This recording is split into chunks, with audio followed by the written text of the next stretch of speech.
รังเฮ้ยทุยจะเผากินก็ได้เลยครับผมควันไฟครับเพื่อนๆอร่อยมากอร่อยนะครับเพื่อนๆสวัสดีครับวันนี้มาพูดกับผมจอไดใหญ่แล้วครับวันนี้เราจะพาเพื่อนๆไปหาหนูครับคุณคิดว่าเราจะได้หรือเปล่าครับน้องชายก็อยู่ที่ดวงครับเดี๋ยวเราจะดูกันว่าเราจะได้หรือเปล่าวันนี้เราจะได้กินไหมฮะเพื่อนๆเราไปกันเลยดีกว่าไปกุ๊กกำลังเริ่มเห็นรูหนูนะครับผมนี่นะครับรูหนูยักษ์รูอันนี้น่าจะเป็นหนูยักษ์รูใหญ่มากเพื่อนตัวนี้ผมขุดไม่ไหวนะเพื่อนน่าจะตัวใหญ่อะเดี๋ยวหางกระต่องตัวนี้มีหนูหรือเปล่าเนี่ยนี่โอ้รูหนูอยู่นี่ด้วย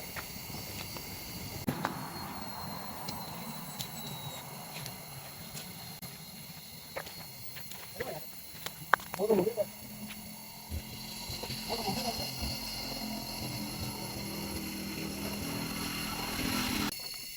อ้าวเห็นรูหนูนะทุกคนเห็นรูหนูแล้วครับรูหนูของรูหนูอ้าวแน่นอนครับมีนกอยู่คาดอกด้วยครับนกอยู่คาดอกก็ใครได้ดูแต่ละปูดูถ้าทุกคนเราจะขุดกันนะฮะนี่นะครับเวลาไปขุดหนูต้องดูแบบนี้นะทุกคนรูมันต้องปิดแบบนี้นะฮะคือมันจะมีตัวนะฮะถ้ารูไม่ปิดมันไม่มีตัวนะฮะเดี๋ยวเราจะขุดดูนะฮะไม่รู้ว่าจะได้หรือเปล่านะทุกคนรูออกอยู่ตรงนี้นะครับมาไกลมากด้วยครับเดี๋ยวจะลองขุดดูนะฮะ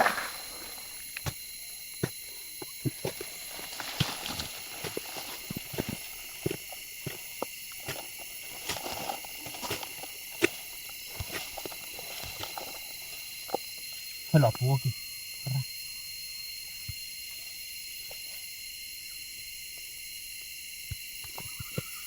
รูหายครับเพื่อนๆรูหายครับ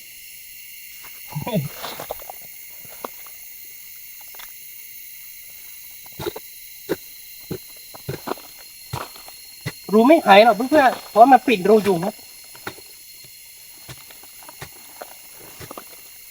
วันนี้ขุดดินครับเพราะว่าดินมันไม่แข็งครับผมตัวหน้าฝนเนี่ย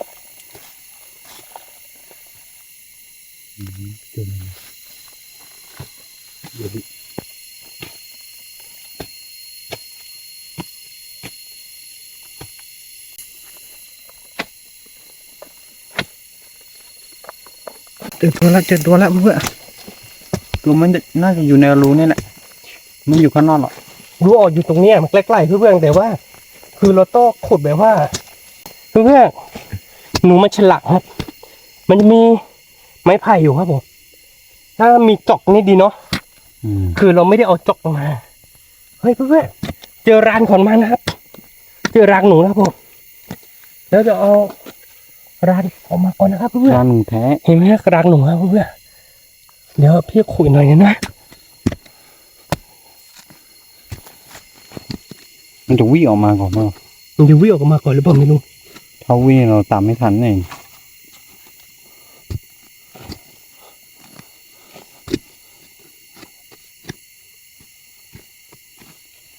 แล้วไม่รัวอะไรอ่ะเพื่อน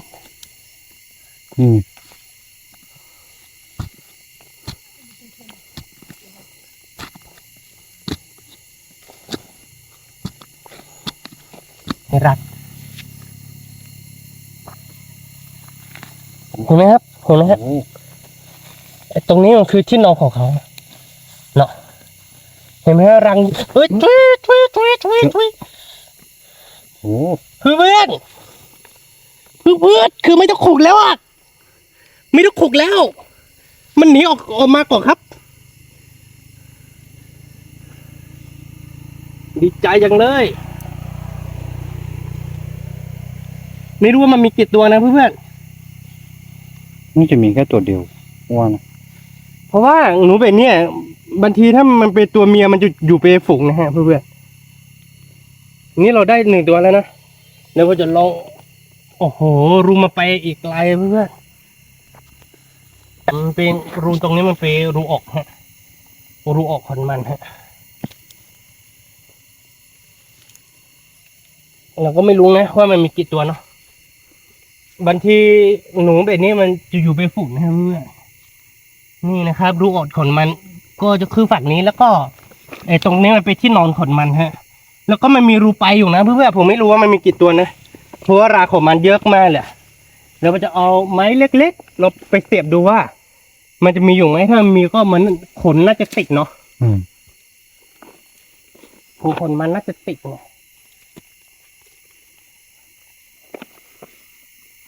หืมหืมหืมไปไกลมากเลยเพื่อนๆลึกมากเลยเดี๋ยวเราจะลองเสียบไปทีไม่มีไม้ไผ่เล็กๆเนี่ย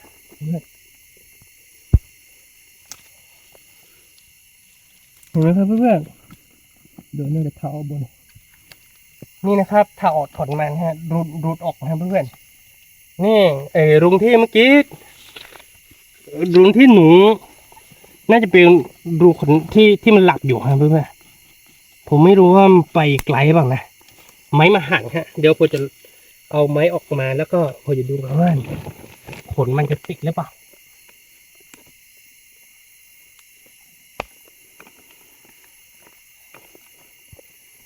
ผมไม่ติดแสดงว่ามันมีตัวเดียวนะใช่ไหมเนาะ อืม เนาะแสดงว่ามีตัวเดียวนะเพื่อนๆเดี๋ยวเราจะไปย่านกินกันเลยเนาะ อืม จะไปกันเพื่อนๆ ไปกัน วันนี้น่าจะได้ตัวเดียวเรามังนานมากนะฮะ อันนี้นะครับเพื่อนๆ ผักนี่อร่อยมากแล้วผม มันจะขมๆ แล้วก็เวลาเราไปโต้ไปผัดมันจะหวานนะเพื่อนๆ แล้วเราจะหามันมีอีรุมแล้วเพื่อนๆไอ้ตรงนี้มันก็มีที่มันเขียดดีอยู่นะ มันมีตัวเปล่าผมก็ไม่รู้นะ มีตัวผักนี่เห็นไหมครับเพื่อนๆมันเขียดดีอยู่ฮะเขียงดีอยู่ตรงนี้ แต่ผมไม่รู้ว่ารูมันอยู่ตรงไหนนะนี่มันน่าจะมีอีกตรงนึง ดูออกขดมาอยู่ตรงนี้ฮะเพื่อนอันนี้เป็นรูออก หรือว่ามันเป็นตัวเดียวกัน เพราะว่าแต่ก่อนหน้านี้มันอยู่รูนี้แล้วก็ออกไปตรงนู้นแล้วก็ไปทำรูใหม่หรือเปล่า ที่ผมไปขุดมาเมื่อกี้เนี่ยแล้วเราไปทำกินครับเพื่อนๆไปกันเลยเพื่อนตอนนี้ไฟติดแล้วครับผมคือเราจะเผาขนหนูออกก่อนนะครับ แล้วก็เราจะไปล้างเพื่อนแล้วเราจะมาย่างกินนะฮะตอนนี้หิวแล้วครับผมไฟกำลังติดฮะแต่ว่าช่วงหน้าฝนแบบนี้ก่อนไฟมันจะยากหน่อยครับเพื่อนๆเพราะว่าไม้ไผ่ก็เปียกไม้ก็เปียกมีแต่เปียกนะฮะถ้าเข้าปากนะเพื่อนๆแบบว่าเข้าปากลึกหน่อยก็คือต้องถือยากันยุงไว้เนาะทำตัวไว้ มันจะได้ปลอดภัยอ่ะเพื่อนๆไม่ใช่อะไรหรอกช่วงหน้าฝนแบบนี้อยู่เยอะถ้าอยู่บ้านนอกเมืองเราอะอยู่เยอะมาก แล้วเราจะก่อนไฟแล้วก็จะย่างหนูกินนะฮะเพื่อนๆไฟกำลังติดนะครับผมแต่ว่าไม้เชื้อฟืนของเชื้อไฟของเรามันเปลี่ยนนะเพื่อนๆ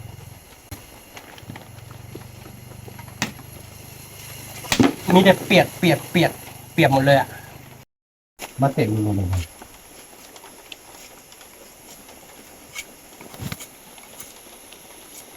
ย่างหนู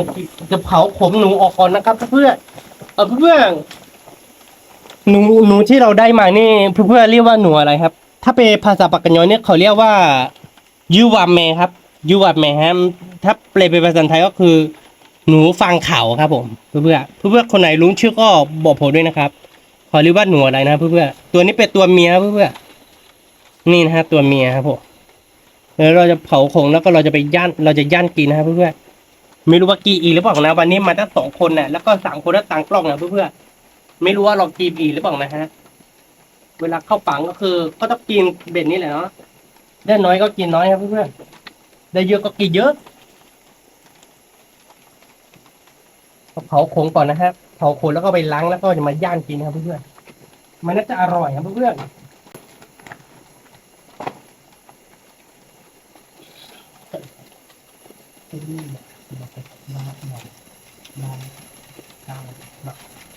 เผาขงก่อนนะครับเพื่อนตามวิถีของปากกัญญอนะครับปากกัญญอคือเวลาได้หนูแล้วก็คือมันจะเผาแบบนี้ครับเพื่อนเผาแล้วก็ทำเมนูได้หลายเมนูนะครับต้มจีนก็ได้ผัดจีนก็ได้ หรือจะย่างจีนก็ได้ครับเพื่อนจะเผ ผากินก็ได้เลยครับผมต้องขนออกก่อนนะครับ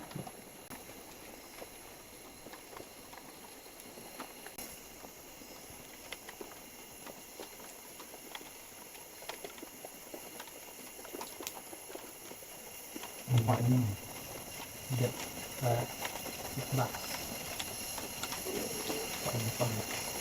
เพื่อนตอนนี้เผาโขงใกล้จะหมดแล้วเพื่อนหน้าตาน่ากินแล้วเพื่อนตอนนี้มาหอมจังเลยอ่ะหอมควันไฟครับเพื่อนอร่อยมากๆเลยครับผมคือตอนนี้เรายังไม่ได้กินฮะคือเรายังเผาขนไม่หมดฮะเราดูเอาว่าเวลาเผาขนหมดแล้วก็คือ เราจะไปล้างแล้วก็เราจะย่างกินครับเพื่อนผมอีกนิดนึงครับเพื่อนอีกหน่อยนึงครับอีกหน่อยนึงก็น่าจะใช้ได้แล้วเนาะ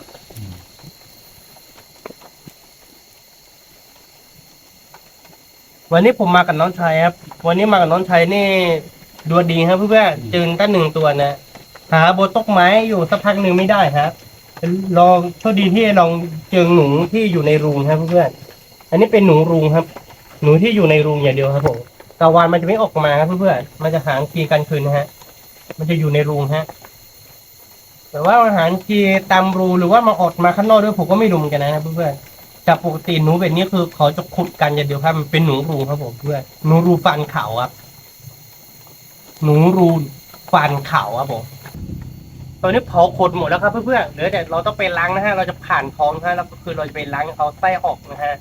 ผมจะให้น้องชายไปล้างครับผมเพื่อนๆล้างเลยครับผมเอามีดไปด้วยไป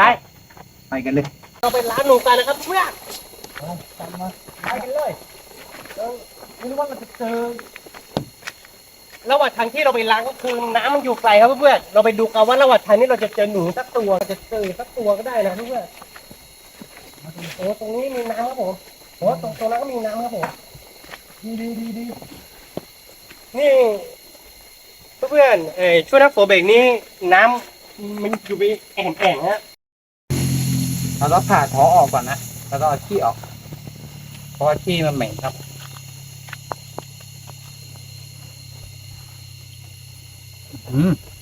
ขี้หอมดีนะเนี่ยลูกแม่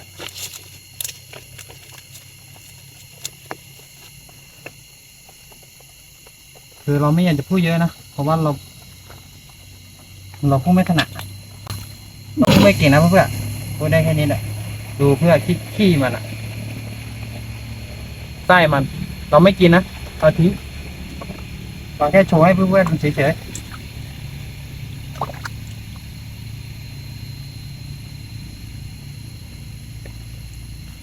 ดูน้ำด้วยเพื่อนๆน้ำแร่ธรรมชาตินะเนี่ยล้างแล้วสะอาดมากเลยโอ้ยยังไม่หมดด้วยว่ะขี้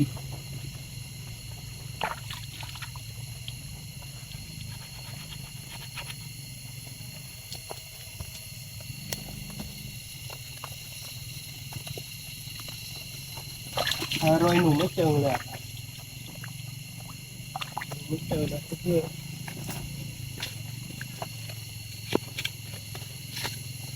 นี่นะเพื่อนเราล้างแค่นี้ก็สะอาดแล้วเนี่ยพอแล้วเราจะไปย่างกินกันไปกันเลย เราจะไปย่างครับเพื่อนๆเราเอารถตักไม้ไผ่มานะครับผม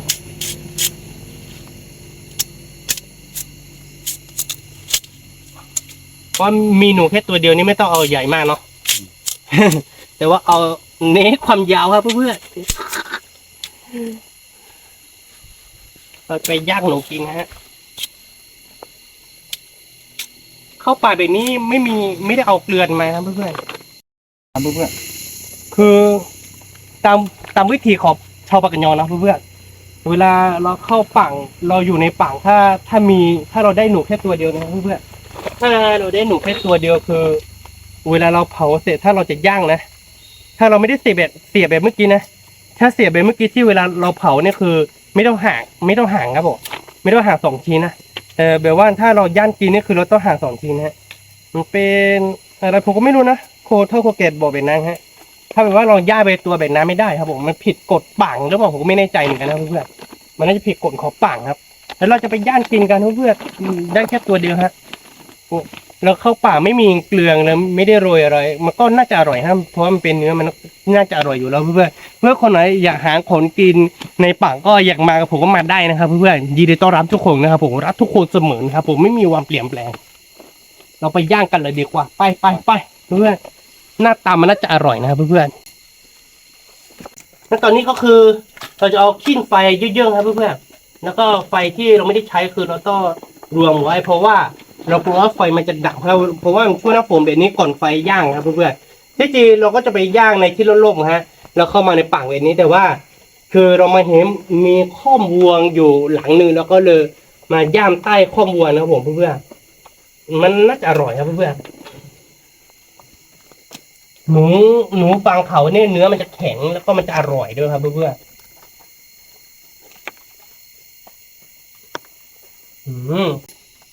แกชวนแกเดี๋ยวเราจะรออีกหน่อยนึงครับเพื่อนหนูย่างของเรามันใกล้จะสุกแล้วเนาะไม่มีวันหรอกเราหา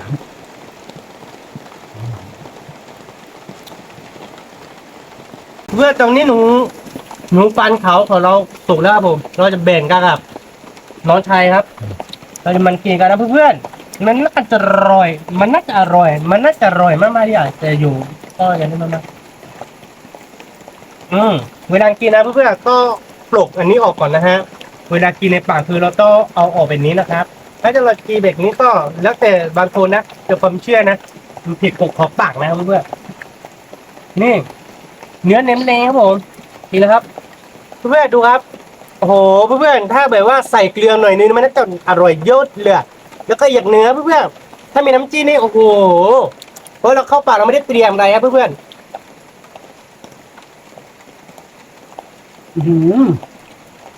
เพื่อนๆหนูฟังเขาเนี่ยเนื้อแข็งเนื้อนุ่มเนื้อนิ่ม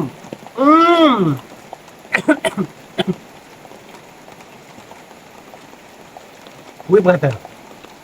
กว่าน้องวิบดอกพี่เราเว้ยวิบมั้ยยูว่าไหม อร่อยนะเพื่อนเนี่ยอาหารชั้นเลิศ อาหารรสเลิศครับอาหารภัตตาคารครับเพื่อนๆ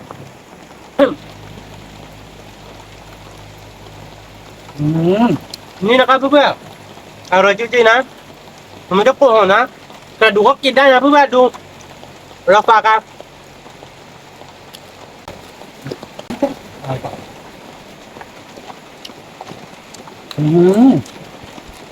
เราดูเราก็กินหมดนะเพื่อน อืม ๆเพราะว่าเรามีฟัน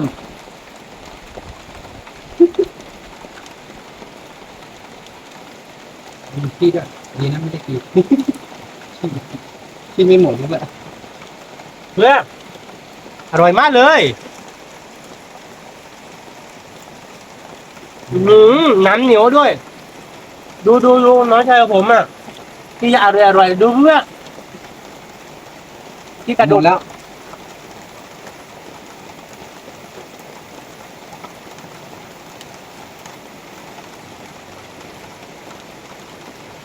นะจะหมดแล้วเหลือแค่นี้เพื่อน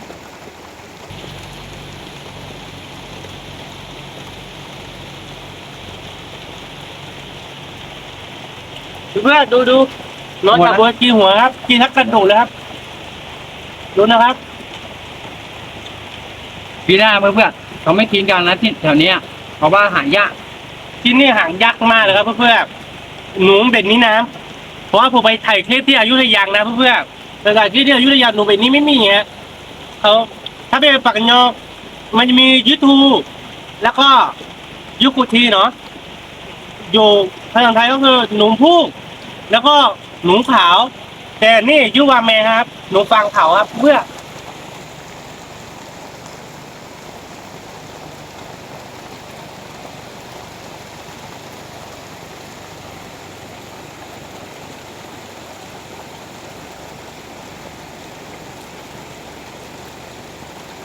ใช่แล้ว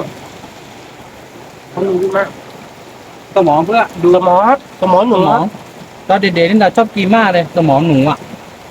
เพราะว่ามันอร่อย อื้อหือเดี๋ยวจะพูดยังไงละดูที่เรากินดีกว่า เออลืมไปเพื่อลืมตากล้องครับตากล้องไม่ได้กินเลยไม่เป็นไรครับตากล้องผมก็ชอบกินอยู่แล้วครับ ผมกับน้องชายกินหมดแล้วไม่เป็นไรเดี๋ยวรอหางคลิปหน้าค่อยกินตากล้องนะครับเพื่อนเอาละครับเพื่อนอันนี้หัวนะครับ หัวชิ้นสุดท้ายฟันของหนูนะครับเพื่อนเอาล่ะเพื่อนสำหรับที่นี้ก็คงไม่มีอะไรมากนะครับ ถ้าชอบใจที่ของผมก็อย่าลืมกดไลค์กดติดตามกดกระดิ่งช่องของผมด้วยนะครับเพื่อน